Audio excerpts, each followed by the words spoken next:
Vous écoutez Chef, le premier podcast qui vous fait découvrir l'histoire personnelle, la vie des plus grands noms de la gastronomie française.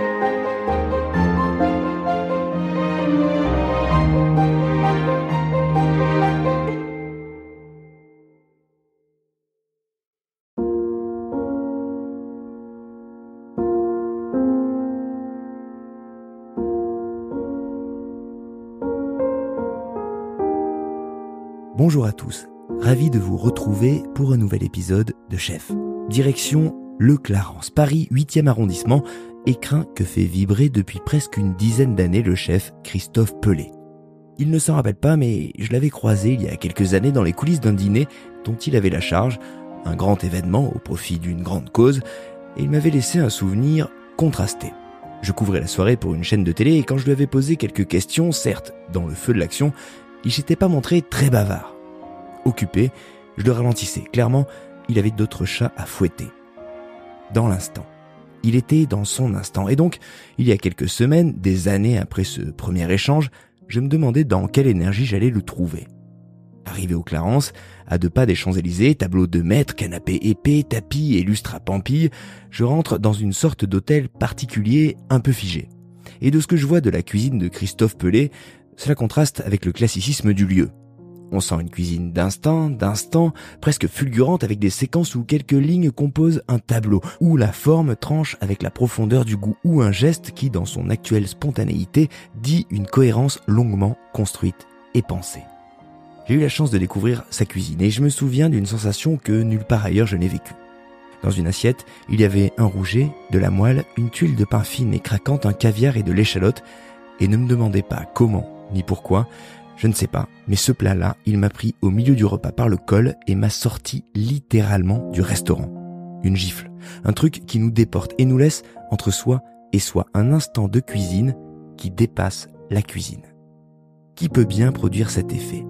Qui peut bien faire d'un moment, d'une virgule de déjeuner, un instant dont on se rappellera longtemps ? Thomas Ladonne m'a assisté au montage et à la réalisation de cet épisode. Je m'appelle David Ordonneau, vous écoutez Chef et je vous propose de découvrir l'histoire et surtout la parole d'un homme tranchant. Pas forcément là pour considérer son passé et à peine plus son avenir, un chef qui n'a toujours conjugué le temps qu'au présent. Une parole rare, vous allez voir, capable de dire quand ça vibre et quand ça matche, quand ça ne prend pas et même quand ça tombe. Parce qu'il le dit, on doit tirer de toute épreuve un sens. Voici une parole inspirante, sage et fougueuse à la fois. Voici l'histoire de Christophe Pelé.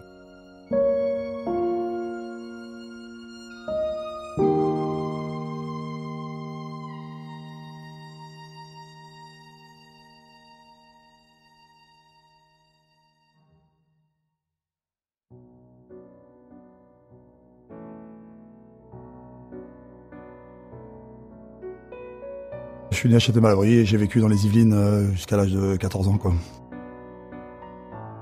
C'était assez, calme, je dirais pas calme, c'était la banlieue, donc, mais c'était pas la banlieue d'aujourd'hui, c'était il y a maintenant quelques années, quoi, donc, mais un peu agité, ouais, un peu, active, ouais.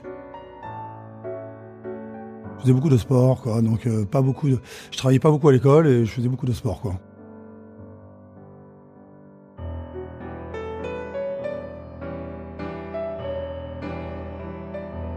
Et la cuisine, quelle place elle a à ce moment-là dans votre vie au quotidien ? Absolument rien, quoi.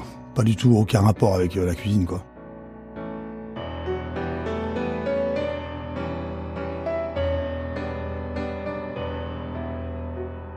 Le seul truc, quand j'étais petit, j'étais très gourmand. Donc si je peux mettre un rapport à ça, c'est juste ça, quoi. Et dans la famille, c'était pas un endroit... Il n'y avait pas de place pour ça ? Non, enfin pas dans la famille, pas mes parents en tout cas, mes grands-parents oui bien sûr, mais pas mes parents. On mange pas super bien chez mes parents.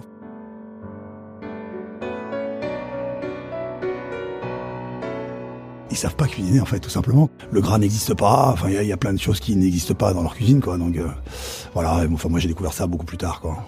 Donc enfant, c'est pas un sujet ? Non, pas du tout, absolument pas.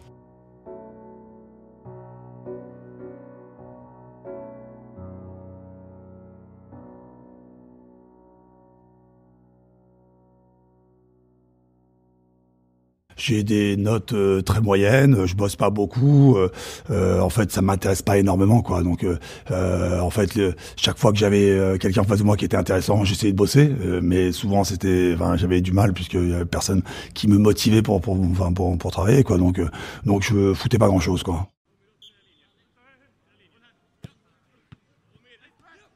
Je passe mon temps bon, c'était le football à l'époque, mais bon, c'était le rêve de tout enfant, enfin même aujourd'hui, hein. Donc voilà, donc c'était le football et j'avais une autre activité qui était l'équitation. Donc c'était soit l'un soit l'autre, quoi. Donc et finalement, ça a été ni l'un ni l'autre, quoi. Et c'est des activités auxquelles vous donnez beaucoup de temps à ce moment-là. À ce moment-là, ouais, surtout le football où je passe, beaucoup de temps, beaucoup aux entraînements, beaucoup aux matchs. Enfin, je donne de l'importance à ça, mais je le donne parce que j'aime ça, quoi. Donc ouais. J'arrive en quatrième, mes parents déménagent puisqu'on habite en banlieue parisienne. Ça commence à être un petit peu chaud la banlieue. Enfin, donc ça commence à monter un peu. Bon, il y a les jeunes, il y a des clans qui se créent. Donc, mes parents voient ça un peu avec du recul. Donc décident de partir un petit peu en Touraine puisque mes parents sont originaires tous les deux de la Touraine, quoi. Donc voilà, achètent une maison près de Tours et donc nous déménageons. Moi, j'avais 14 ans.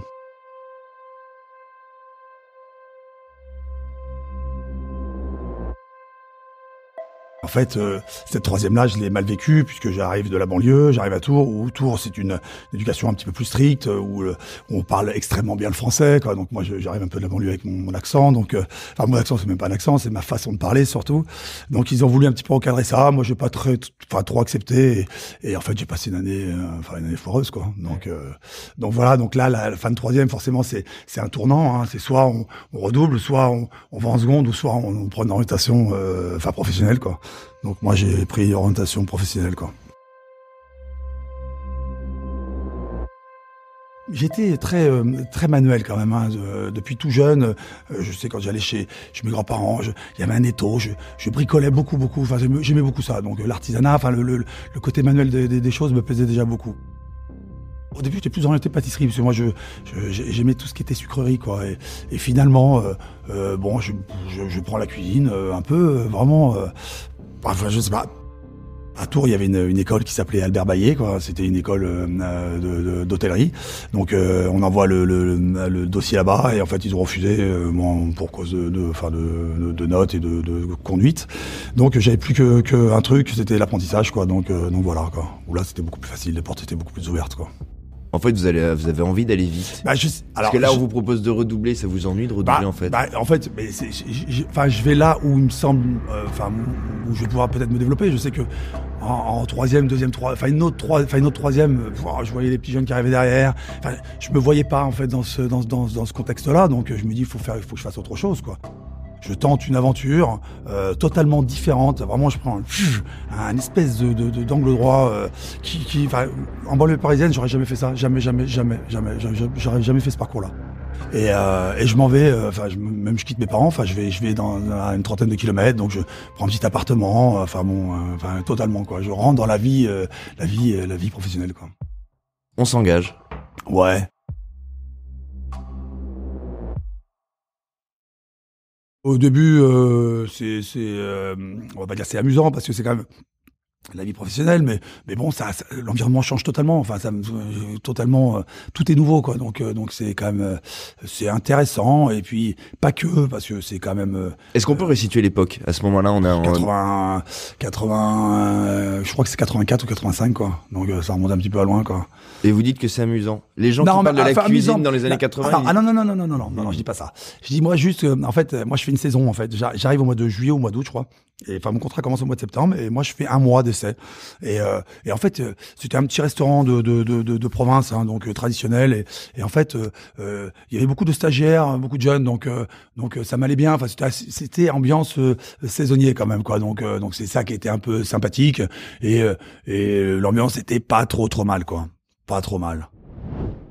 Je fais ça peut-être par dépit, quoi. Enfin, à un moment donné où je vais dans une aventure. Faut aller quelque part. Que je connais absolument pas et que je découvre et je me dis tiens pourquoi pas. Mais voilà, j'engage absolument rien, même pas de profondeur, pas de perspective, absolument pas grand chose de plus que ça, quoi. Donc la petite saison se passe, très sympathique, et c'est là que le choc a été un peu plus violent, c'est quand ils sont tous partis, on n'était pas nombreux dans l'entreprise, quoi. Donc et là il a fallu vraiment faire les choses, quoi. Donc c'est là que c'était un petit peu compliqué, mais bon, je jouais le jeu. Ça veut dire quoi, faire les choses? Il y avait tout à faire. Enfin, on a commencé par la plonge. Après, il y avait éplucher les légumes. Enfin, c'était vraiment la base, quoi. Le nettoyage. Enfin, toutes ces tâches pas très très cool, quoi. Donc, et puis pas très intéressantes pour un cuisinier, quoi. Enfin. Et vous le dites déjà à ce moment-là? Je joue le jeu toujours. Je bosse. Je devais aimer ça déjà, travailler, donc je travaille, je dis pas non, ça se passe bien, ça se passe pas trop mal. Enfin, l'environnement. Parce qu'à cet âge-là, on se dit ça va ressembler à ça. Ça risque de ressembler à ça, ma vie. C'est un peu le premier. J'ai rarement mis des perspectives sur ma vie, hein, enfin sur la profondeur de ma vie. Hein, enfin le futur, moi le futur il est présent. Enfin j'essaie d'être le plus présent possible, quoi. Donc j'ai pas une perspective trop longue de tout ça. Je vis ce moment et je le vis, quoi. Donc avec ses côtés positifs et ses côtés négatifs. Et donc la première année, on est deux apprentis dans l'histoire, et il y a le propriétaire, le boss, quoi, qui est le chef, quoi. Donc la première année, je fais toutes les bases besognes, quoi. Donc voilà. Et la deuxième année, je passe d'autre côté au fourneau et je fais un peu plus de cuisine, quoi. Donc voilà, il y a une petite évolution qui s'installe, quoi, quand même, quoi. Donc voilà. Est-ce que la cuisine s'installe? Non, pas encore du tout, non. Ah non, la cuisine, elle s'est installée au bout de 10 ans, je crois, à peu près. Ah quoi. ouais, là c'est un travail. Il m'a fallu à peu près 10 ans pour accepter de vraiment en faire mon métier, quoi. Donc voilà, donc j'étais vraiment au début j'étais toujours au début d'une aventure où je savais pas où j'allais, quoi, du tout. J'avais pas du tout, j'avais aucune projection, aucune. Les années suivantes, pareil, je les prends avec peut-être, à cœur bien sûr, mais sans engagement non plus, quoi. Donc je fais plusieurs maisons, je pars en saison, voilà, je fais des rencontres intéressantes, importantes certainement à ces moments-là, et voilà, donc je passe 10 ans à vivre cette vie de cuisinier, encore une fois sans aucune profondeur, quoi. Moi, en fait, dans ce métier, comme j'ai pas grand-chose, pas de perspective, il y a pas beaucoup d'espoir, quoi. Donc, et en fait, tous les gens que je rencontre, qui sont au-dessus de moi, m'encouragent à continuer ce métier. Visiblement, j'étais fait pour ça. Je le savais pas, mais je devais être fait pour ça, quoi. Donc tous ces gens m'accompagnent vraiment, et voilà. Donc c'est pour ça que je dis que, moi, ma carrière, elle est faite de rencontres, et les gens m'ont beaucoup aidé, quoi.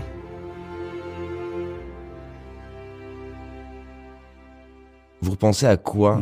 Qu'est-ce que vous avez découvert là qui fait peut-être un peu de ce que vous êtes aujourd'hui?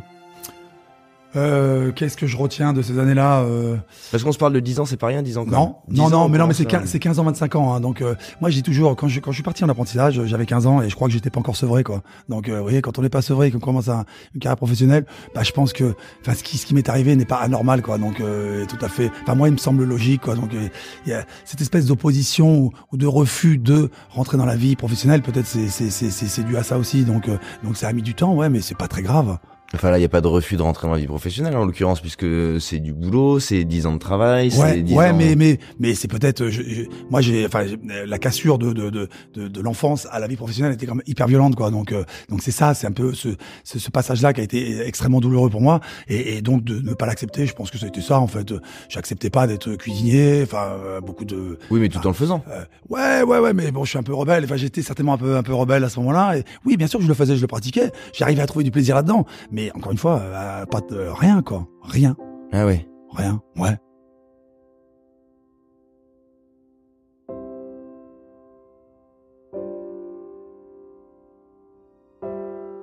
Et la violence, elle se situe où dans le passage entre l'enfance, l'adolescence et la réalité professionnelle? Je sais pas si on peut parler de violence, mais oui, de rébellion, peut-être un petit peu. Ouais. Il y avait quelque chose de violence, je sais pas, peut-être, oui. Mais qu'est-ce qui vous faisait chier dans cette histoire, en fait? Je pense que je rêvais d'autre chose, quoi. Donc et en fait la réalité n'était pas ce dont je rêvais, quoi. Donc mais voilà, je pense que c'est pas dû à moi, c'est propre à plein de gens, ça, en fait, quoi.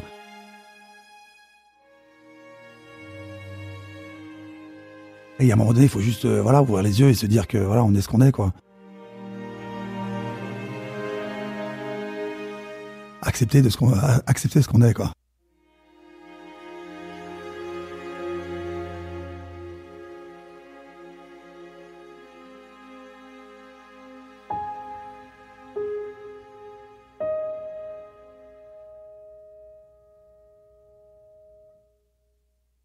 Voilà, je passais 10 ans et puis à un moment donné, on propose un petit appartement sur Paris, quoi. Donc et là je me dis tiens, j'ai rien à perdre, je vais tenter l'aventure sur Paris, quoi.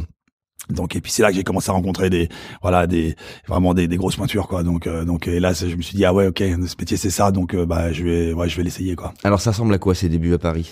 C'est quoi le quotidien? C'est d'abord un petit échec, puisque c'est d'abord le doyen, quoi, avec Ghislaine Arabian, qui est quand même quelqu'un à ce moment-là de très dur, déjà une femme au piano, donc faut déjà pouvoir l'accepter. Et excusez-moi, mais à ce moment-là c'était ça se voyait pas beaucoup, et avec un tempérament de feu. Et puis dans ces cuisines, c'était pas l'ambiance, ce qu'on rêvait de plus, quoi, de mieux en tout cas. Donc je suis pas resté, quoi. Donc j'ai passé, je sais pas, 3 mois peut-être là-bas, quoi. Donc ça c'est ma première expérience, quoi. Donc c'était un petit peu chaud. Et donc la deuxième, en fait, j'avais des amis qui connaissaient très bien René Lasserre, qui était encore en vie à l'époque, quoi. Donc ils m'ont dit écoute Christophe, si tu veux, tu peux tenter l'aventure là-bas, quoi.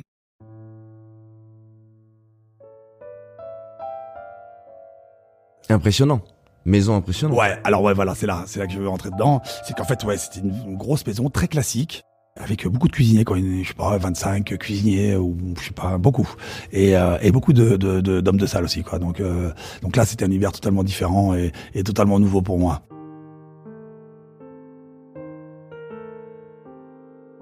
Très classique, hein, je répète, je me suis pas éclaté. Mais je me suis dit bon, OK, je me dis Christophe, tu veux faire ce métier, donc maintenant tu te tais et tu y vas, quoi. Donc voilà. C'était comme de la musique classique, hein. On apprenait vraiment les bases classiques et on sortait absolument pas de ça.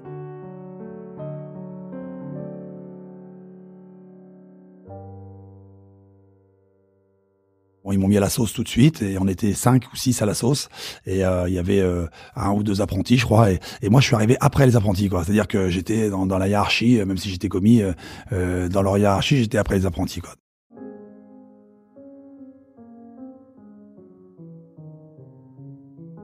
Et donc je me faisais vraiment la plonge à 25 ans. C'est vraiment tout se remettre en question, quoi. C'est vraiment, je suis arrivé en me disant bon, OK, je prends une place de commis. Ça faisait 10 ans que je faisais ce métier, mais je me suis dit bon, si je veux vraiment taper le haut niveau, faut que je redémarre de zéro et je rapprenne les gammes, quoi.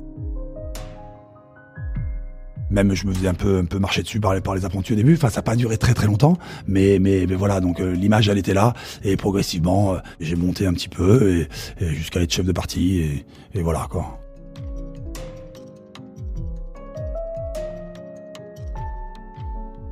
Et en fait, donc c'était vachement très intéressant par la technique, mais l'ennui est pas venu vite, mais il manquait quand même quelque chose, quoi. Il manquait un endroit où je m'épanouissais pas, en tout cas, quoi. Oui, mais ça veut dire que là, à ce moment-là, vous attendez déjà quelque chose de la cuisine. Vous commencez à attendre quelque chose de la cuisine, ce qui n'était pas le cas avant. En tout cas, elle commence à me nourrir.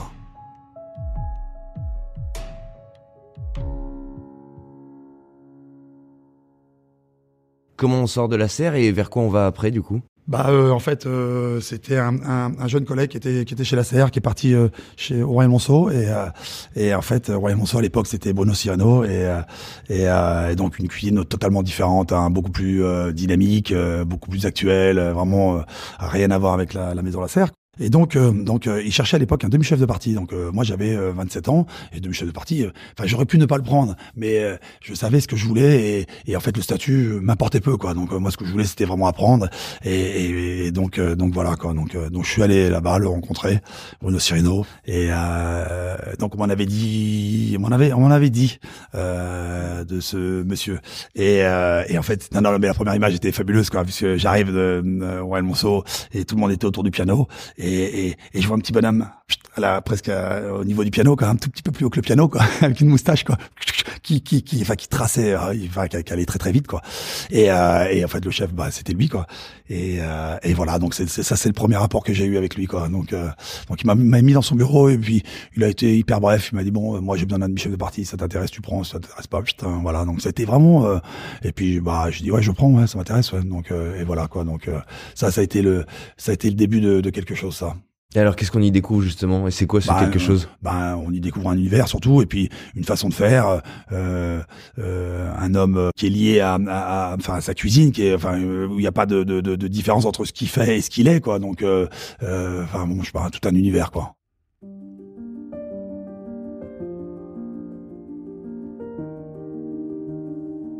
C'est ce que vous retenez de ça, c'est marrant, c'est la première chose en là. On se parle pas de cuisine, on se parle pas d'environnement, on se parle pas de service, on se parle de l'engagement là.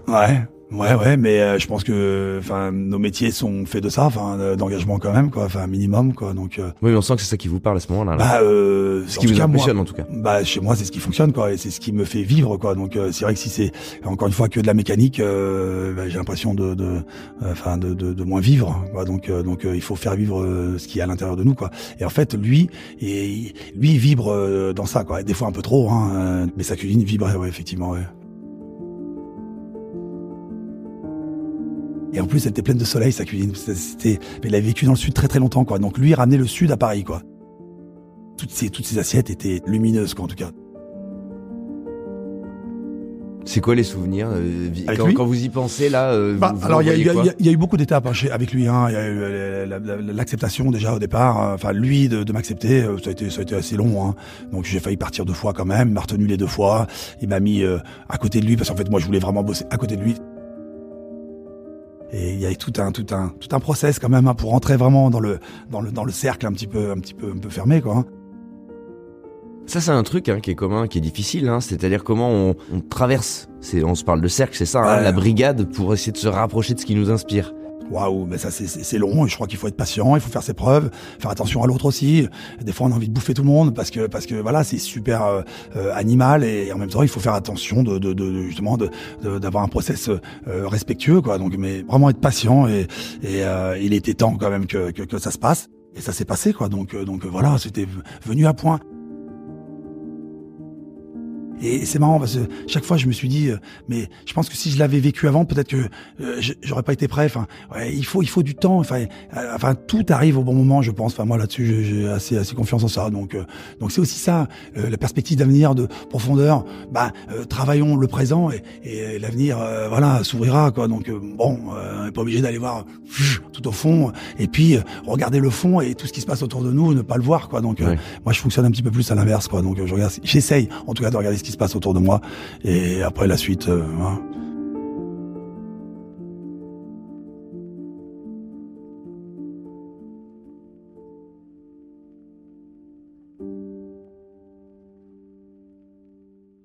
Et les assiettes, à ce moment-là, on s'est parlé de soleil. C'est quoi les images que vous Non, c'est en fait c'est une cuisine d'instant, donc qui est pratiquée contrairement à la serre où tout était un peu fait d'avance. Les sauces étaient faites d'avance. On les débouillait avant le service. On les goûtait, on les mettait dans un bain-marie sur le côté. Voilà, des trucs très très classiques. Et là, non, c'était totalement l'inverse. Il y avait des bases à la sauce, par exemple, des bases de jus de prête. Et tout se faisait à l'instant. Si on cuisait un pigeon, on le laissait reposer, le pigeon, on le faisait cuire, on le levait, et on cassait les petites carcasses, et on faisait ce jus vraiment instantané, quoi, qui avait un goût extraordinaire. En tout cas, moi, j'apprends cette cuisine-là, et cette cuisine me rend folle, ouais. Elle me plaît beaucoup, quoi, par le goût, par le geste, par l'intensité, par les émotions qu'elle dégage, quoi. Donc voilà, ouais, là, je suis accro, là, ouais. Là, ça se voit. Non, mais on sent que là, vous parliez de vibration tout à l'heure. Là, on sent que vous découvrez quelque chose qui vous parle de par le rythme, et de par ce que la cuisine apporte de dynamique à ce moment-là. Elle n'est pas figée. Mais et en même temps, quand on est consommateur, je pense qu'on a envie de vivre ça, quoi. Une cuisine figée. Il y a des gens qui aiment les institutions. Il y a des gens qui aiment souvent la cuisine va de pair. Mais aujourd'hui, oui, ça a été, oui. Mais à cette époque-là, on est beaucoup là-dedans. Ouais. Beaucoup plus que dans la dynamique d'une cuisine vivante. Ouais, sûrement. Surtout dans des grandes adresses. On va chercher des choses hyper établies, hyper attendues. Et on revient aussi pour ça. On revient pour manger la même chose. Mais effectivement. Donc à l'époque, ces adresses-là, en tout cas cette manière d'envisager la cuisine, elle est pas si courante que ça dans les grandes maisons, en tout cas. Et vous, ça vous parle? Ouais, bah moi ça, en tout cas, c'est plus que ça me fait vivre. Enfin, il y a une vibration qui est pareille, qui est là et moi encore une fois, qui me nourrit quoi. Donc ça me va bien quoi. Donc j'ai même pas de réflexion à avoir à ce moment-là. Oui. Enfin voilà, je vis, donc je suis bien quoi. Vous êtes au bon endroit. Et ouais, je pense, ouais. Et puis l'environnement, les gens autour de moi. Enfin, il y a un vrai truc quoi. Donc ouais, là ça va. Là, il y a une famille qui je sais pas, j'appartiens à quelque chose. À un groupe, à une dynamique. J'ai passé 3 ans avec lui et au bout de 3 ans, je lui ai mis mon souhait de sortir du Royal pour aller voir autre chose quoi. Bon, moi j'avais une idée en tête, c'était Pierre Gagnère quoi. Donc je voulais passer le cap. Donc Bruno Serino appelle Gagnère et me prend un rendez-vous et je rencontre Pierre Gagnère et je bosse. Je vais là-bas et le rendez-vous se passe bien et je travaille pas trop longtemps, 5-6 mois avec lui quoi. J'ai beaucoup aimé le personnage, j'ai beaucoup aimé sa cuisine, ça m'a énormément fait découvrir de choses gustativement parlant dans les possibilités aussi de faire.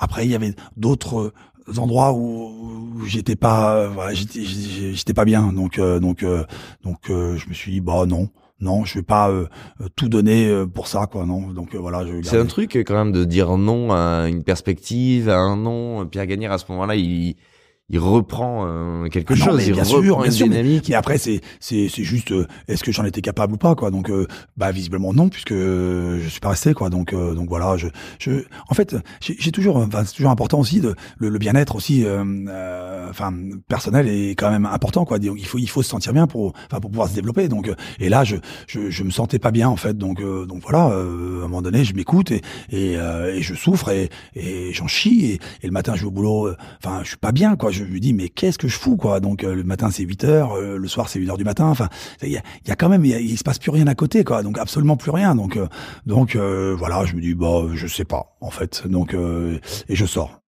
Mais là il y a quelque chose qui a changé en vous parce que pendant 10 ans vous vous êtes dit je travaille, je fais le truc, je me pose pas de questions. Et là, vous commencez à rechercher quelque chose, même intimement, même là, personnellement. Mais là, j'ai grandi, là.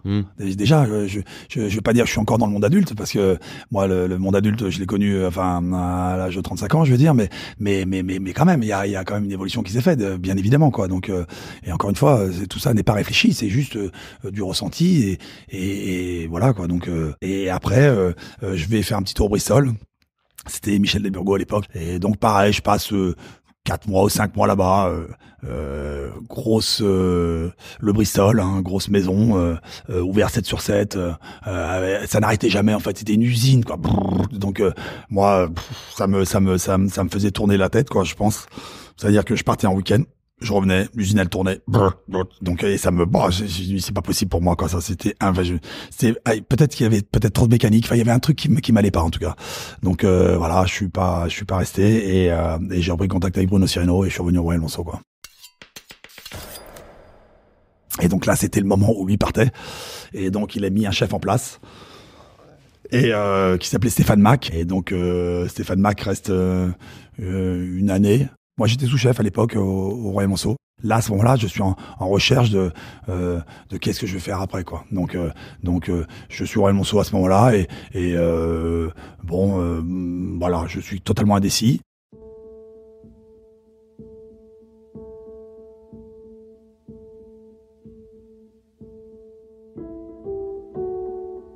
Et donc Stéphane Mac passe 1 an, s'en va, ils mettent Hervé Galidi en place, l'assistant de Alain Solivares. Et donc Hervé arrive et ramène lui 3 sous-chefs, un chef pâtissier, il ramène l'armada quoi. Et moi je suis encore sous-chef là-bas et donc me mettent de côté littéralement quoi. Donc me disent bon écoute, vous on n'a plus besoin de vous quoi, donc vous faites ce que vous voulez quoi. À ce moment-là, je lui ai dit Hervé, écoute, moi, il n'y a aucun problème, tu me licencies, et, aucun problème, quoi. Je sors du Royal Monceau, quoi. Visiblement, où la direction, il y a quelqu'un qui n'a pas voulu me licencier, donc moi j'étais toujours en recherche, bien sûr, d'une adresse. Moi, je cherchais plutôt une adresse un peu peut-être connue, voilà, pour continuer mon développement dans mon univers, quoi. Donc je trouvais pas et donc voilà, donc il me met carrément mais vraiment sur la touche quoi. Voilà, vraiment sur la touche. Donc ok, je dis pas de problème. Donc je passe 4-5 mois sur la touche. J'en profite pour prendre des vacances. Je pars en Asie un petit peu, donc ils me voient pas beaucoup.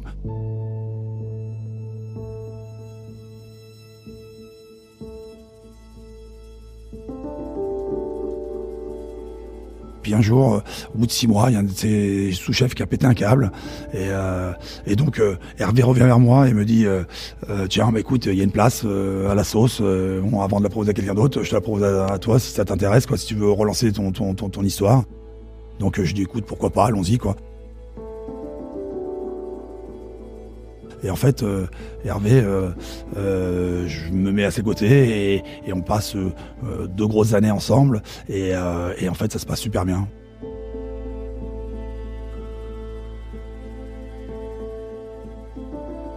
À force de se côtoyer au quotidien, le courant passe super bien et ça fonctionne vraiment de la meilleure des façons même. Et moi, j'apprends beaucoup à ses côtés. Je retrouve l'envie et je me sens bien, quoi.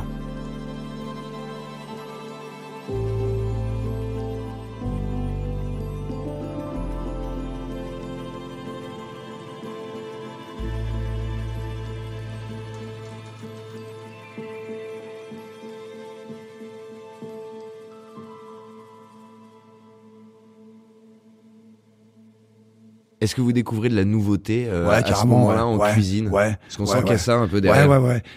Alors totalement différente de Cyrino, mais en fait dans la lignée quand même, puisque en fait Alain Solivares est un élève de Cyrino à ce moment-là, enfin bien avant. Et en fait Hervé, comme étant l'assistant de Solivares pendant 7 ans, donc je ressens des trames, quoi, et pas que, donc d'autres choses. Donc c'est vraiment intéressant. Enfin un univers que je connais, mais pas totalement. Donc ça me plaît beaucoup. Et donc là je m'engage vraiment fort là. Donc là je bosse. Donc je participe à tout cette avancée en tout cas. Et donc bien sûr l'ambition à ce moment-là, on avait une étoile et bien sûr Hervé en voulait 2. Mais peu importe, le travail qu'on faisait était vraiment fabuleux, quoi. Donc c'était ça qui était important, quoi. La récompense après, bon c'est encore une fois, on décide pas de tout, quoi. Et un jour Hervé annonce son départ. Et le premier à qui il annonce, c'est à moi. Et en fait, il me met dans le bureau, il me dit Christophe, écoute, je vais partir. Il me dit la place, elle est libre, si tu la veux, c'est pour toi. Donc là, j'avais 35 ans et 2 jours après, je vais le voir, j'ai dit écoute Hervé, moi je tente l'aventure, quoi. Donc voilà. Donc ma place de première chef, elle est là, quoi. Charnière. Ouais. En même temps, dans un environnement qu'on connaît. Exactement. Donc c'est assez confortable, mais ça reste avec une pression quotidienne. Du résultat, oui, bien sûr. Enfin voilà, une image. Enfin bon, oui, il y a quand même des choses à travailler, quoi, une responsabilité, quoi, bien sûr. Comment on le prend à cet âge-là, à ce moment-là ça fait envie, certes, c'est excitant, certes, ok. Mais ça impose un autre quotidien, j'imagine. Mais mais moi je me dis encore une fois, j'essaye et c'est pas grave si je foire ou si je loupe. Enfin, je mets pas une pression plus que ça. Je me dis on y va, quoi. L'équipe, je la connaissais, ils avaient bien envie. Enfin eux, ça les stimulait de pouvoir changer et de pouvoir visiblement m'accompagner. Donc l'environnement était très très bon à ce moment-là, quoi. Il y a quoi dans la vie à 35 ans à part la cuisine? Pas grand-chose, non? Ah, chez moi? Ouais. Chez moi? Ouais. Non, pas grand-chose, non. Non, pas grand-chose, non. Ça prend tout. Ouais, beaucoup, ouais. Mais c'est pas grave. Enfin, je sais même pas, encore une fois. C'est pas un sujet. Il y a pas de réflexion. Le sujet, c'est d'être bien, quoi. Donc voilà. Si on se sent bien, pourquoi réfléchir à dire tiens, il manque ci ou manque ça. Enfin, non, le bonheur, c'est ça, je crois, non? C'est le bien-être. Enfin, je prends les choses comme elles viennent et je passe 3 ans avec les équipes vraiment à super bien travailler, quoi, et avoir une vraie belle dynamique, quoi. Est-ce que vous découvrez des choses de vous? Parce que quand on devient chef, forcément, hiérarchiquement, on est appelé à encadrer, à diriger. Alors à ce moment-là, encadrer, c'était très spontané chez moi. Enfin, j'avais certainement peut-être Peut-être une petite âme de leader, peut-être, mais si vous voulez, je l'ai développé par à ce moment-là. Enfin, en tout cas, le management. Et on n'y pense pas. Oh, pas beaucoup. On fait dans la spontanéité. Ah ouais, grave, ouais. Et ça ressemble à quoi? Bon, c'est calme, c'est brouillon. Non, j'étais un peu impulsif, mais pas violent, impulsif, ouais. Mais bon, mais ça c'est, je pense que pourquoi? Parce que je pense que quand on fait une cuisine avec le ventre, c'est pur, hein. Voilà, ça vient de en bas et quand ça touche, ça peut faire mal, donc ça monte, quoi. Donc voilà, mais c'est certainement ces raisons-là, quoi.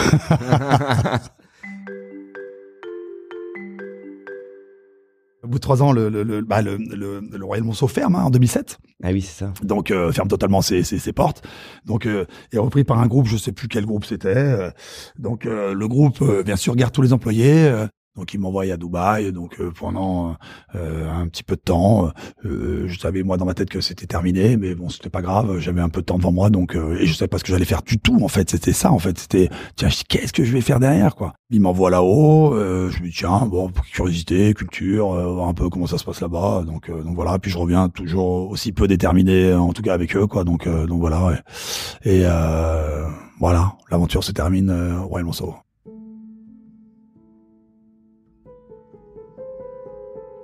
Et là, il y a une petite phase de je me cherche, où est-ce que ça va, dans quel sens Non, ça va pas. Mais non, ça va plus puisque j'ai plus d'activité. Donc en fait, c'est aussi ça. C'est quand on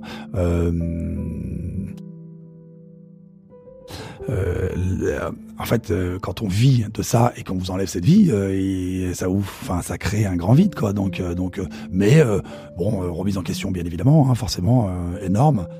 Mais on se dit quoi dans ces moments-là? Elles ressemblent à quoi les journées quand d'un coup on nous enlève ce qui nous fait vibrer? Il y a du vide. Il y a un gros vide. C'est pas une déprime, mais on est pas loin de ça, quoi. Donc on est dans le vide. C'est pas super confortable. Mais je pense que voilà, je pense qu'il y a des étapes de vie où c'est pas confortable, mais c'est peut-être bien d'y aller aussi, quoi. Ça permet de comprendre, peut-être d'accepter aussi. Ça remet les choses en question et je pense que c'est pas inintéressant, quoi. Ça fait décanter. En fait, il faut pas le fuir. Je pense que quand c'est là, il faut y aller, quoi. Donc c'est une déprime peut-être, ouais.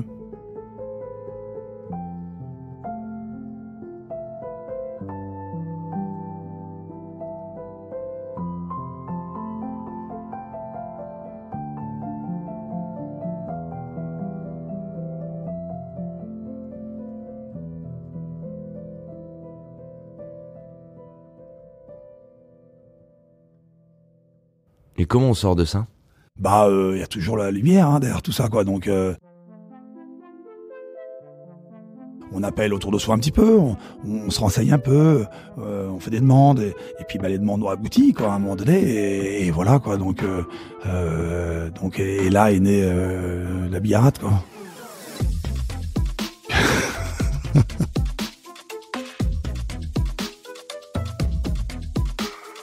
C'est un pote qui avait une cave à vin dans les Batignolles.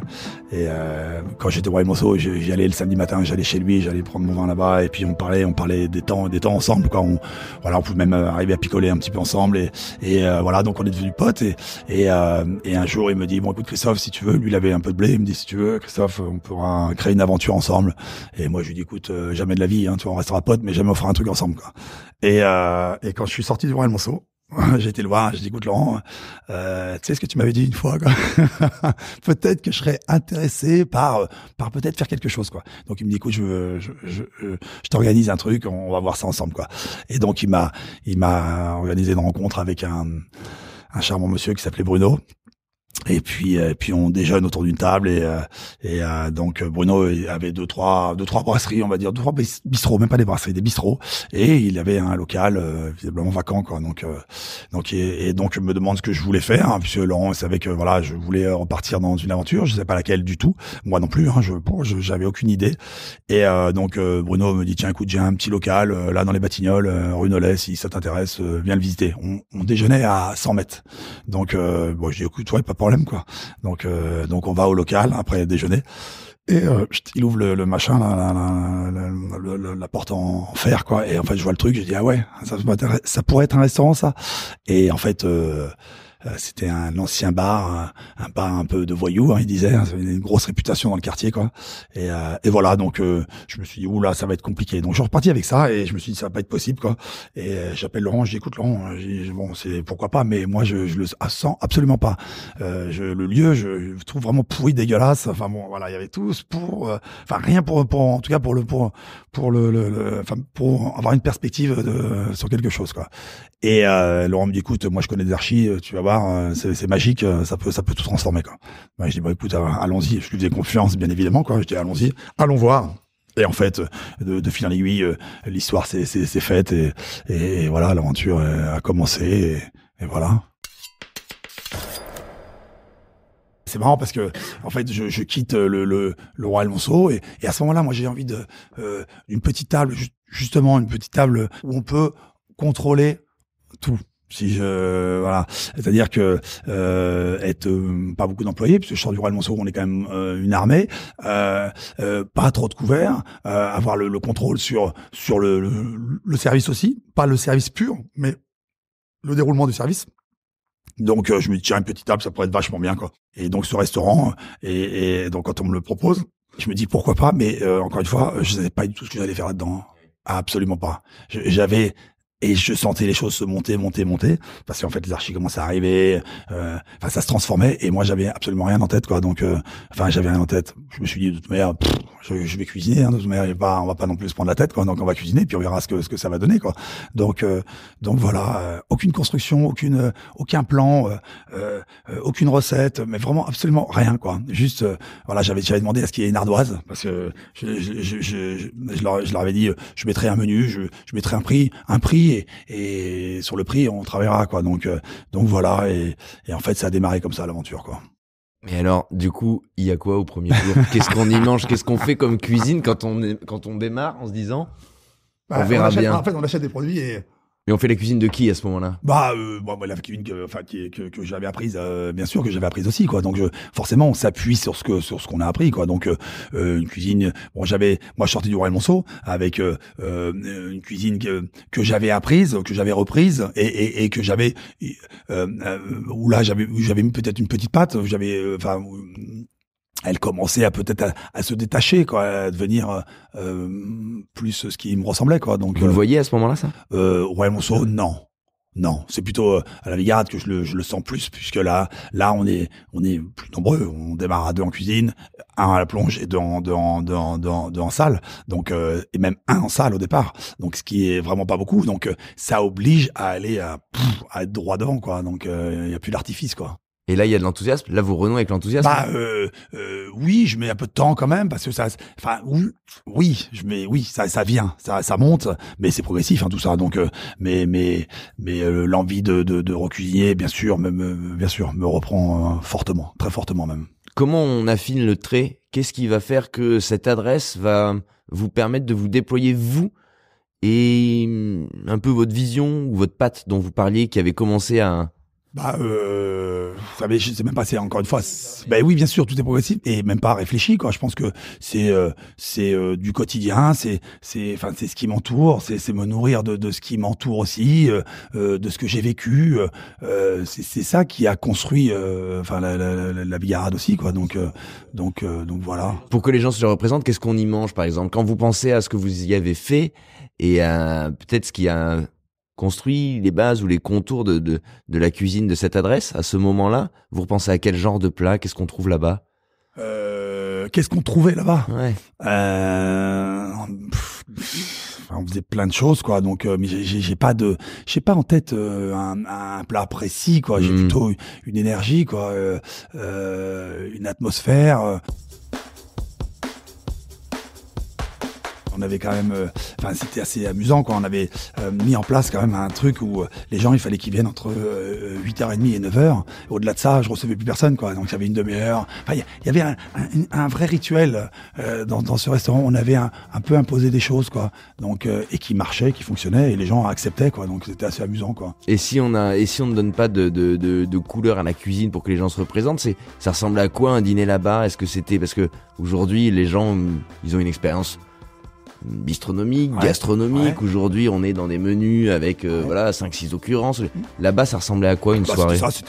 C'était des séquences quoi. Donc c'était des vagues. Donc il y avait l'amuse-bouche, une entrée, une deuxième entrée potentielle, un poisson. Enfin l'idée c'était ça, c'était ces vagues-là. Et puis dans les vagues, on mettait des petites choses qui arrivaient de droite et de gauche quoi. Donc voilà, jusqu'à la fin quoi. Donc ça durait environ à peu près 4 heures quoi. C'est recherché, hein. C'est une vraie proposition. C'est très dessiné d'envisager une cuisine qui va se dérouler. Ouais. Mais c'est même pas je sais pas, c'est au-delà d'une réflexion. Hein. C'est vraiment un truc qui s'est construit sans me dire, ouais, tiens, lui il fait ça. Enfin, je sais pas, c'est peut-être une demande aussi, enfin, de la part des gens. Et en quoi elle vous ressemble à ce moment-là, cette cuisine? Qu'est-ce qu'elle dit? Parce que vous auriez très bien pu faire le choix d'ouvrir un bistrot, Mais qu'est-ce que c'est un bistrot? Enfin, un bistrot, je veux dire, avec. Moi, j'ai du mal. En tout cas, le mot gastronomie me perturbe un petit peu. Quoi. C'est quoi un bistrot? C'est quoi un gastro? C'est quoi? Enfin, c'est l'envie de cuisiner qui est important, quoi. Donc certes, mais là, vous proposez une expérience qui n'est pas la même qu'un temps de repas de 30 minutes ou de 40 minutes. Ouais, j'entends bien. Mais c'est pas parce que c'est pas. Moi, j'ai passé dans des bistrots 4 heures. Des fois, ça m'a pas jamais dérangé, quoi. Donc c'était un bistrot et on y bouffait super bien et on y buvait bien. Donc quelle est la différence entre, enfin, potentiellement?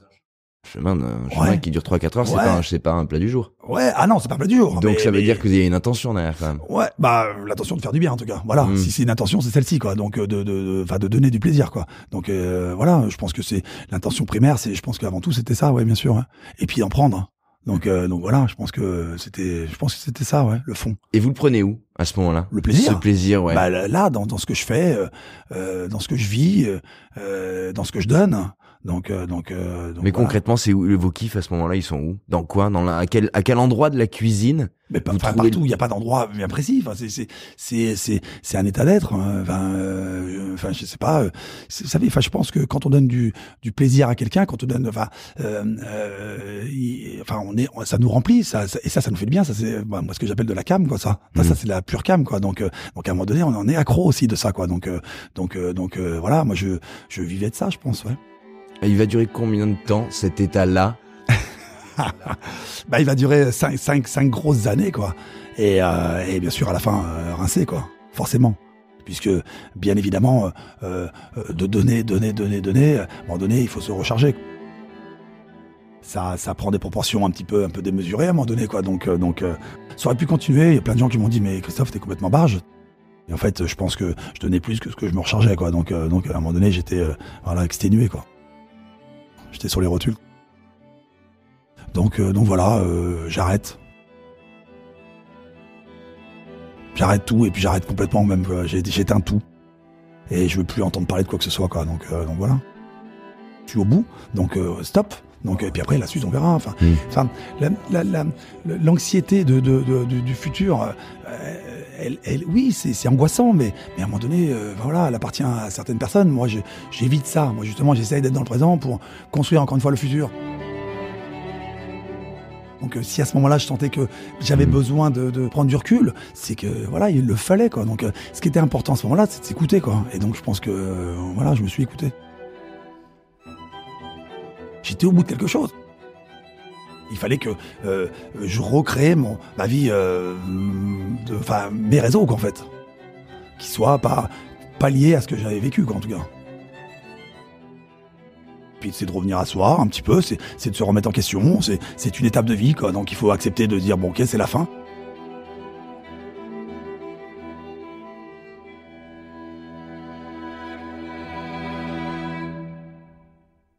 Là, quand on vous écoute, on a l'impression que vous êtes parti en forêt pendant 2 ans et que vous n'avez plus jamais croisé non, mais personne. Je suis allé en Asie, je suis allé me balader un petit peu, ouais, quand même, quoi. Bien sûr. Oui, parce que de ces parenthèses-là, en général, elles nourrissent la suite. Donc vous l'avez nourri avec quoi?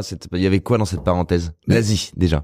Oui, il y a eu l'Asie, il y a eu Hong Kong, puisque j'ai un ami qui a ouvert un restaurant à Hong Kong qui m'avait demandé de l'accompagner, donc je l'ai accompagné pendant presque 2 ans, quoi. Donc voilà, en fait, finalement, j'ai continué, mais à ma façon, totalement différemment. J'en avais besoin pour me nourrir de toute manière, et puis ça me nourrissait à tous les niveaux, quoi. Humainement et puis financièrement aussi, quoi. Donc ça m'allait bien. Donc et puis j'avais du temps. C'est ça aussi, j'avais du temps. C'est important ça, le temps, quoi. C'est en fait le temps. Enfin pour moi c'est peut-être la chose la plus précieuse, c'est le temps. Donc et là ça m'en redonnait, quoi. Donc je réouvrais un peu tout, quoi. Donc c'est aussi ça. C'est en fait le problème de ces métiers-là qui sont un peu chronophages où on est complètement dedans. C'est absolument fabuleux, hein. Mais à un moment donné, le temps passe vite. Enfin le temps passe, quoi. Et en fait on loupe plein de choses, quoi. On laisse plein de choses sur le bas-côté, quoi. Parce que pour des raisons un peu personnelles, enfin un peu d'égoïsme. Mais bon enfin moi j'ai pas honte de dire que oui j'ai une forme d'égoïsme, mais bon à un moment donné je pense que c'est important aussi de regarder ce qui se passe à droite et à gauche, quoi. Donc et ça c'est le temps qui nous permet ça. On va pas trop vite, on est en vélo ou à pied, quoi. Donc là on prend le temps, quoi. On prend le temps de regarder les choses, quoi. Qu'est-ce que vous redécouvrez là à ce moment-là? Déjà je redécouvre ma famille, quoi. Donc c'est déjà énorme, quoi. Donc puisque pendant plus de 5 ans ma fille est née juste un mois avant l'ouverture du restaurant. Donc et pendant 5 ans je vois pas ma fille, quoi. Donc et ma femme je la vois pas non plus beaucoup, quoi. Donc voilà, donc je retrouve le plaisir de la famille, de la table, me retrouver en famille à table. Je suis à la maison le soir, une semaine par mois je suis parti à Hong Kong, mais le reste du temps j'ai quand même beaucoup plus de temps à la maison, vraiment. Donc non, j'ai l'impression de vivre normalement, en fait. On se recharge. Bien sûr, carrément, ouais. Et comment on sort de cette parenthèse-là? À un moment donné, il faut se relancer dans une aventure, en tout cas. Donc j'avais un plan du côté de Londres. Et donc je n'ai pas honoré parce qu'en fait j'ai eu ça entre-temps, en fait. Donc c'est cette aventure qui s'appelle le Clarence. Donc voilà, et donc j'ai fait le choix. Donc et c'est marrant, un jour je me suis dit quand j'ai quitté la Biarritz, je me suis dit ma prochaine étape, si j'en ai une, parce que je savais pas si j'en avais une, je me dis ça serait bien dans le 8e arrondissement. J'avais pas mal fait de restaurants dans le 8e. Je me dis tiens, ça serait bien dans le 8e. Et puis vous voyez, donc c'est un peu là où l'aventure avait démarré à Paris pour vous, en l'occurrence. Ouais, c'est ça. Là-bas. C'est le berceau, ouais. Ouais, c'est ça. Vous voyez, comme quoi. Et il a fallu être patient, être confiant, et puis les choses arrivent, quoi, en fait, finalement. Comment elle arrive et qu'est-ce qui vous charme dans cette perspective? En fait, ce qui me charme, c'est d'abord c'est humain. C'est fait de rencontres. Je rencontre le propriétaire et son assistant Philippe, et donc humainement, je sens que c'est sain, c'est bon. Après l'aventure en elle-même, je me dis c'est brillant. Donc au début j'y croyais pas trop. Je me dis oh là encore un château bordelais qui va acheter un restaurant sur Paris et qui va en faire je sais pas quoi. Donc j'étais pas trop chaud, et puis progressivement ils me mettent en confiance, j'imagine, en tout cas de la meilleure des façons, et moi je sens le truc, je vois toutes ces grandeurs au début, parce qu'en fait tout était vide au départ ici, vraiment de la tête aux pieds, et en fait quand je le visite il y avait absolument rien dedans, pas de décoration, pas rien, tout était juste des volumes. Alors pour que les gens se se représentent, on est devant le théâtre du Rond-Point, à 2 pas des Champs-Élysées. Alors alors ça je me dis oh là là, qu'est-ce qu'on va faire là-dedans, ça me paraissait grand, et tout. Je me dis oh là là là là. Donc j'avais quand même un peu d'angoisse quand même, quoi. Mais en même temps, encore une fois, pareil, angoissé, mais bon, si ça passe tant mieux, ça passe pas, c'est pas grave. Enfin, cuisiner, je commençais à savoir cuisiner, quoi. Donc c'est pas grave, j'irai ailleurs, quoi. Donc en tout cas, mais et c'est marrant, c'est ça qui m'a toujours sauvé. Je me suis toujours dit moi cuisiner partout, et j'ai pas de problème, parce que moi j'ai cuisiné dans tous les différents endroits, mais vraiment de tous les sens. Je pense dans ce métier-là, j'ai connu beaucoup de choses, et donc si demain il faut que je redémarre un petit truc, j'ai aucun problème avec ça, et peut-être au contraire ça m'amuserait beaucoup, quoi. Donc je pense qu'il faut le prendre comme ça, en tout cas. Donc c'est pour ça que je me suis dit tiens, on va tenter l'aventure. Et donc le volume est là, et la décoration arrive, quoi. Donc la décoration, là ça commence à être un petit peu plus ok, c'est plus tout à fait, je change d'environnement totalement, quoi. Donc ok, donc il va falloir revoir ces classiques. Donc je me suis replongé un petit peu dans mes classiques. Et donc le mois d'essai, on a fait des choses assez classiques, et puis progressivement on est sorti de ça, et puis on a fait une cuisine qui correspondait à ce que nous étions, quoi. Et en fait c'est marrant parce qu'elle s'est mêlée à cet environnement qui est extrêmement classique, quoi. Donc et aujourd'hui ça fonctionne pas trop mal, quoi. Donc Et oui, parce qu'il faut que les gens se le représentent. On est dans un salon, tapisserie, tableau classique, grand canapé, velours, guéridon, candélabre, enfin, lustre immense avec des pampilles. On est vraiment dans le grand classicisme. Donc, et ce décor, il est pas anodin. La cuisine, elle part comme ça aussi à l'origine ici, dans des bases un petit peu classiques, comme on dit. Bien sûr, carrément. Comment on la tire, à quoi elle ressemble au début, et comment vous la tirez à vous, petit à petit. Qu'est-ce qu'on mange au début? Qu'est-ce qu'on trouve ici? J'ai des souvenirs, j'en ai pas beaucoup, mais il faudrait que je regarde exactement. Mais beaucoup plus de plats en sauce, des pâtés en croûte, des choses comme ça. Enfin, pas tout à fait pâtés en croûte, mais des choses avec des croûtes quand même, quoi, avec classique, quoi, très classique. Enfin, vous choisissez, de démarrer comme ça. Pourquoi? Pour vous rassurer, pour l'environnement. D'accord. Je peux pas. Enfin, ça serait vraiment. Oui, on peut pas jouer un contraste. Je pense que tout s'apprivoise. En fait, c'est ça qui est. Moi, en fait, ce que j'ai ici, je trouve ça fabuleux. En fait, on est au 19e siècle dans l'environnement, et nous, on est au 21e siècle. Et en fait, ça marche très très bien. Tout le monde s'accommode, ça fonctionne super bien.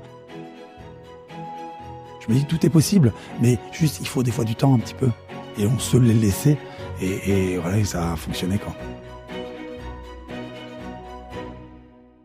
Sur quel levier, quel marqueur vous avez utilisé justement pour sortir un petit peu, ou en tout cas pour emmener cette cuisine et ces bases classiques vers quelque chose de plus personnel? Le premier truc qu'on a ramené, c'est, notre assaisonnement, c'est de la sauce soja. C'est ce que j'ai ramené ici, quoi. Donc, et pour moi, la sauce soja, c'est pas, alors, la sauce soja, c'est très très vieux, mais dans nos cuisines, c'est pas si longtemps que ça qu'on la travaille, quoi.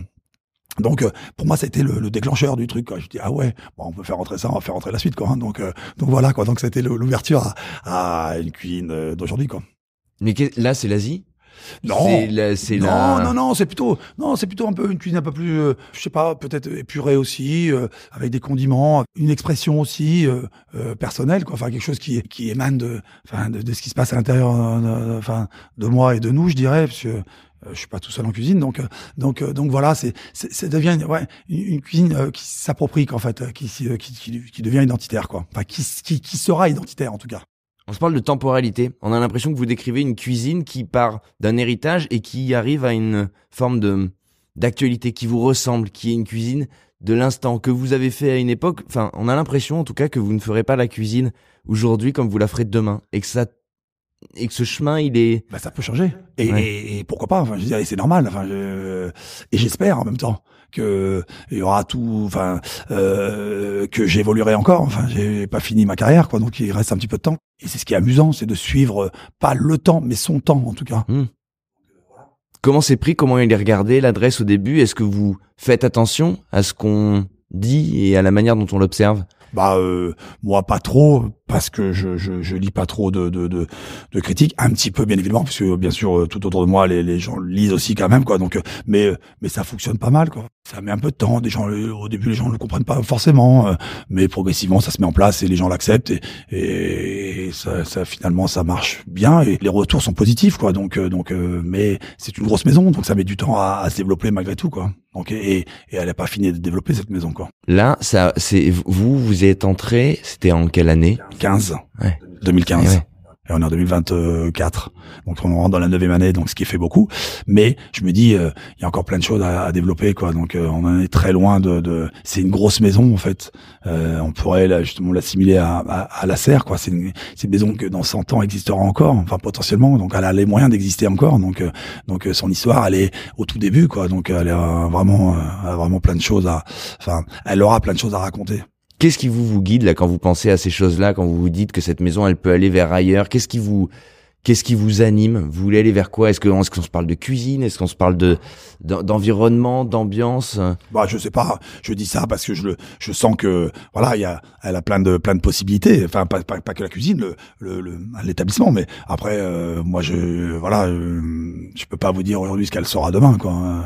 Et vous? Si, je peux vous dire ce qu'elle sera demain à 9h demain matin, si vous voulez. Mais et moi, moi, je suis pareil que ma cuisine, quoi. Donc, vous êtes toujours à vous. Moi, je suis là demain matin, je serai là à 9h, quoi. Donc, mais ça n'empêche que c'est marrant, il y a des trucs qui des envies, mais des fantasmes aussi, je dirais plutôt, ouais. Enfin, quel genre? Bon, peu importe. Ah bah non, peu importe. Ah bah si. Ah bah non, mais il y a des trucs, qui me, enfin voilà. Je sais pas, il y a plein de choses. Bah non, pas de peu importe et pas de je sais pas quand on a l'œil qui brille, qui brille comme ça. Mais là. parce qu'il y a plein de choses. Non, mais parce qu'il y a plein de choses à faire. Il y a plein de choses à faire. Bah après, voilà, moi je suis dans. Aujourd'hui, je m'occupe du Clarence et je suis très bien en Clarence. J'ai aussi un autre projet sur le 4e et le 5e, donc j'ai de quoi remplir comment dirais-je, mon temps dans les années à venir, quoi. Ouais. Donc voilà. Moi, ça m'amuse beaucoup ce qui se passe. D'abord, ce qui se passe dans la restauration, mais ce qui se passe aujourd'hui aussi. Je trouve que c'est très animé. Je trouve ça sympa, très sympa. C'est marrant. Quand vous dites ce qui se passe aujourd'hui, il se passe quoi pour vous aujourd'hui? Qu'est-ce qui vous amuse? Plein de jeunes qui prennent. Quand j'étais à cette fameuse période où j'étais sous-chef et que j'allais passer chef, cette transition-là. J'y pensais pas, moi, prendre un petit restaurant de rue, quoi. Et aujourd'hui. C'était pas l'époque aussi, hein. Ouais, mais ouais, c'est ça. C'était pas l'époque, ouais. Mais ça aurait pu me traverser la tête, quoi. Donc, on n'osait pas. Aujourd'hui, ils osent, et c'est génial, quoi. Et puis le niveau de la cuisine, je pense que elle évolue fortement, quoi. Donc, elle a un super niveau, la cuisine aujourd'hui, quoi. Donc, c'est génial, quoi. Voilà. Ce qu'il faut, c'est la libérer maintenant. La libérer de quoi? De tout ce carcan un petit peu, de cette. Bon, il y a une énergie quand même un peu décomplexée, non? Ouais, mais je pense qu'il, ouais, mais elle a besoin de rebriller au niveau mondial, je pense, quoi. Ah oui. Ça lui ferait. Bah oui, elle le mérite largement. Mais moi, j'ai l'impression qu'elle brille suffisamment. Non, je sais pas. J'ai l'impression qu'elle se porte pas mal, non? Ouais, moi je pense qu'elle pourrait se porter nettement mieux, quoi. Ah oui. Je pense, ouais, parce qu'on a vraiment du talent en France, quoi. Enfin, il y a des talents. Vraiment. Et puis on fait partie de ces pays quand même, les plus cultivés, sur le net, quoi. Donc voilà, je pense qu'elle mériterait, autre chose. Ouais. Là, on se parle de quoi? On se parle de reconnaissance ou d'implication parce que les acteurs ils sont là, les chefs ils sont là, la nouvelle génération elle est vivante et dynamique. Ouais, mais bon, je pense qu'il faut, je sais pas, il faudra l'accompagner peut-être différemment. La reconnaissance. Et la critique, est-ce que c'est quelque chose qui a marqué les 8-9 dernières années? Est-ce que c'est quelque chose qui a eu une place dans votre vie par rapport à ce que vous avez investi? La reconnaissance, ici, je pense que oui, à un moment donné, c'est peut-être ce qu'on recherche, hein, peut-être, hein, indirectement, certainement d'ailleurs. Consciemment, c'est vraiment l'envie de je sais pas, il y a un truc, quoi, moi qui m'a toujours animé, quoi. Donc est-ce que c'est ça? Faudra que j'aille chercher un peu, gratter, peut-être que oui, hein. Mais en tout cas de faire du bien, vraiment ça c'est un truc qui aujourd'hui qui m'anime vraiment, quoi. De faire du bien aux gens, ça c'est un truc je trouve ça fabuleux, quoi. Vraiment. Et c'est ça, là c'est plutôt ça que je recherche, et quand une salle n'est pas est fade, elle est pas on sent pas de bruit, ça me perturbe toujours, quoi. J'ai toujours un peu de mal avec le calme dans une salle de restaurant. J'aime quand il y a de l'animation, quand les gens sentent bien, quand ça échange, ça partage, ça rigole, ou ça pleure des fois. Mais j'aime quand il y a tout ça, quoi. Donc et voilà, donc ça c'est ça ce qui me fait du bien. Ouais, faut que ça vibre, ouais, faut que les gens, je pense que les gens, faut qu'ils prennent du plaisir, quoi. En fait, faut leur dire, quoi. Peut-être pas leur dire, ou leur transmettre, en tout cas. Faut que ça vibre. Ouais, c'est ça.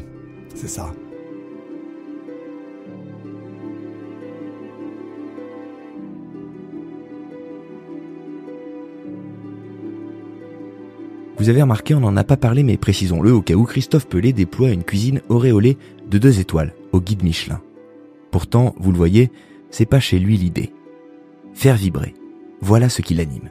Voilà ce qui lui a parlé, ce qui a fait qu'un engagement en demi-teinte s'est mué en une passion qui l'a fait se révéler.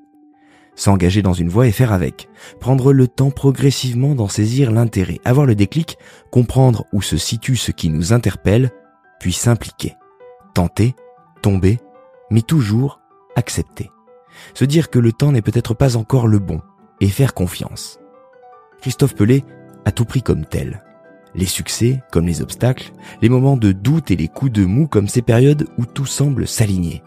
Car comme il dit, il s'agit de savoir où l'on est au temps présent, se demander si le bien-être parle suffisamment et savoir décaniller en un instant quand on se sent dépassé. Voilà une parole rare qui invite toutes celles et ceux qui écrivent leur histoire à se donner ce temps, justement, le temps de vivre, de réussir et de planter, de douter et de se retrouver. La parole d'un cuisinier qui continue de marquer son époque et qui nous dit en somme « Restez calme, tout arrive et c'est bien ainsi ». Et du pire comme du meilleur, on tire toujours matière à avancer. Merci, chef, pour cet échange tout en franchise et en sincérité, vif et singulier comme la cuisine que vous délivrez. Merci à vous de nous avoir écoutés, vous le savez, et pardon de me répéter, mais si ce podcast vous plaît, dites-le, notez-le et partagez, c'est cela qui nous fait progresser. Je vous donne rendez-vous la semaine prochaine pour une nouvelle histoire, un nouvel épisode, un nouveau chef. Salut!